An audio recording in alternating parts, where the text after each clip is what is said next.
fingernails. The sun and the dirt mixed up with their sweat and the booze. All the dirt. It's the earth. If you can't see the beauty in the dirt, then I feel sorry for you. And if you can't see why these streets are special, then just go home already. George Flicker, Mazie's neighbor, 285 Grand Street.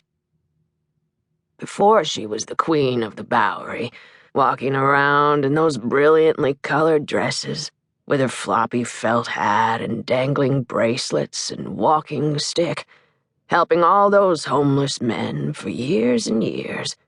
And before people started writing about her in magazines and newspapers, calling her an important New Yorker, a hero is what they said. Before all that, she was just Mazie Phillips, the girl who lived upstairs from me, who maybe I had a little crush on, but wouldn't give me the time of day. Mazie's diary, November 1st, 1907. Today is my birthday. I am 10. You are my present. I am the daughter of Ada and Horvath Phillips, but they live in Boston, far away. I never see them anymore. So are they still my parents? I don't care. My father is a rat, my mother is a simp. I live in New York now. Rosie says I am a New Yorker. You are my New York diary. George Flicker. First, it was just Louis Gordon in the one big apartment on the 3rd floor. Alone for a long time, I remember. He was a giant man, filled with red meat. You could smell it in the hallway. Him cooking it, I mean. And he was a sweaty man, too. Dead of winter, he'd be sweat-stained before noon. He always wore this brown fedora with a blue feather in it. That was the flashiest thing about him, that feather.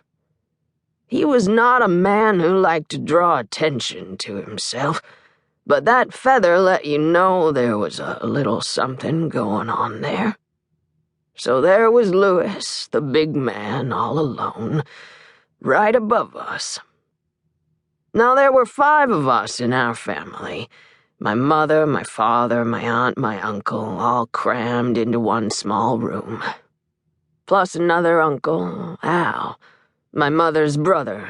He lived under the staircase, and he was always up in our apartment, taking up more of what little space we had.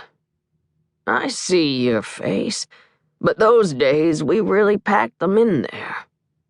Actually, Mazie was of great service to my Uncle Al later on, so he's important to this story. He's not just my crazy Uncle Al who lived under the stairs.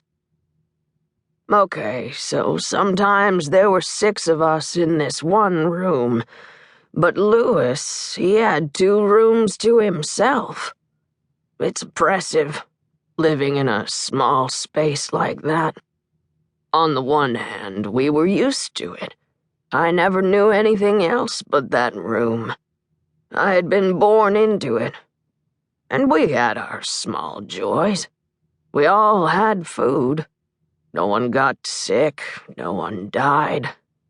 All around us tenements were soiled and reeking. But we got lucky with this one building. Even if we were crammed together, we were still safe and clean. The family remained intact. But we envied those with more room. So there was a little jealousy, but still he was our neighbor. Be nice to your neighbors was what we were taught. My mother used to call him the quiet giant, on account of him being so tall but never making a noise. You never heard the floor creak once, and this is one creaky building we're talking about. Every ache and pain you could hear. Sometimes she'd go upstairs and knock on his door just to make sure he was still alive. She was worried about him being single. She worried about that all the time. Then he marries Rosie. The story